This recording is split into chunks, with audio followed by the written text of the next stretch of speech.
kecil adalah dana yang disediakan untuk pengeluaran operasional perusahaan yang sifatnya relatif kecil dan tidak ekonomis bila dibayar dengan cek.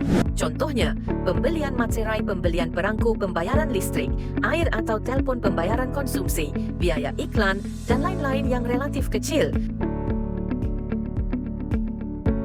Tujuan kas kecil dibuat agar perusahaan tidak perlu mencatat atau mengeluarkan uang dari kas besar setiap kali ada transaksi kecil. Dengan begitu, pencatatan lebih sederhana, pembayaran lebih cepat, dan kegiatan operasional bisa berjalan lancar.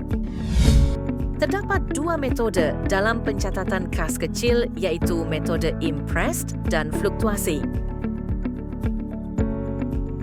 Terdapat beberapa perbezaan antar kedua metode.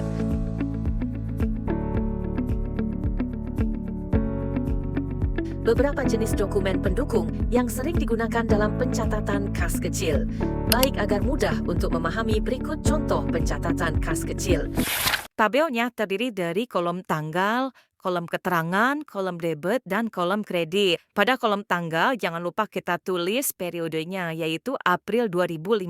Ke soal yang pertama ya, yaitu tanggal 1 April. Pemegang tas kecil menerima uang sebesar 2 juta rupiah sebagai pembentukan dana kas kecil. Maka pada saat dibentuk dana kas kecil, untuk metode impress, kas kecilnya bertambah sebesar 2 juta rupiah di sebelah debit, dan kas besarnya berkurang sebesar 2 juta rupiah di sebelah kredit. Untuk metode fluktuasi, masih sama jurnalnya.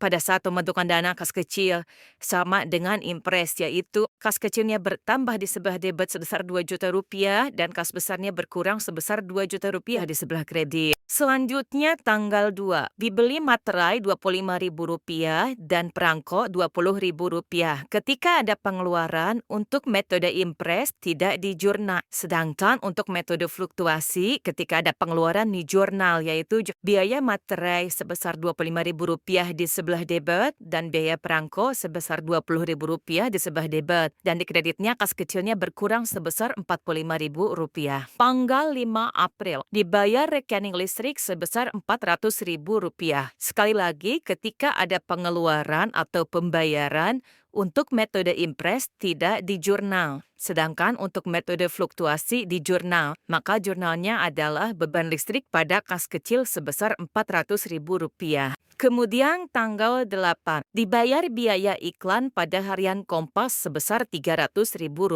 Maka untuk metode impress tidak di jurnal. Sedangkan untuk metode fluktuasi, jurnalnya adalah beban iklan pada kas kecil sebesar Rp300.000. Tanggal 10, dana kas kecil diisi kembali. Pada saat pengisian dana kas kecil untuk metode impress dicatat sesuai dengan jumlah pengeluaran yang telah dilakukan sebelumnya. Apa saja pengeluaran-pengeluarannya?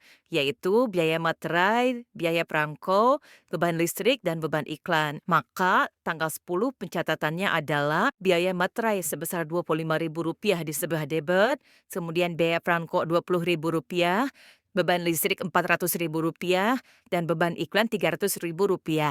Di sebelah kreditnya yaitu kas besarnya berkurang sebesar Rp745.000. Sedangkan untuk metode fluktuasi, pencatatan tanggal 10 yaitu kas kecilnya bertambah sebesar Rp745.000 dan kas besarnya berkurang sebesar Rp745.000, yaitu total dari pengeluaran sebelumnya. Selanjutnya tanggal 13. Dana tas kecil dianggap terlalu besar. Sebesar Rp200.000 dikembalikan ke kas besar. Ketika dana tas kecil dianggap terlalu besar, maka harus dikembalikan ke kas besar. Maka jurnalnya adalah uang kas besarnya bertambah sebesar Rp200.000 dan uang kas kecilnya berkurang sebesar Rp200.000. Untuk metode fluktuasi, jurnalnya masih sama. Lalu tanggal 15. Dibayar biaya reparasi mesin tulis kantor sebesar Rp100.000. Untuk metode impress tidak di jurnal. Sementara untuk metode fluktuasi, jurnalnya adalah biaya reparasi mesin pada kas kecil sebesar Rp100.000. Berikutnya tanggal 20. Dibayar biaya konsumsi rapat sebesar Rp150.000.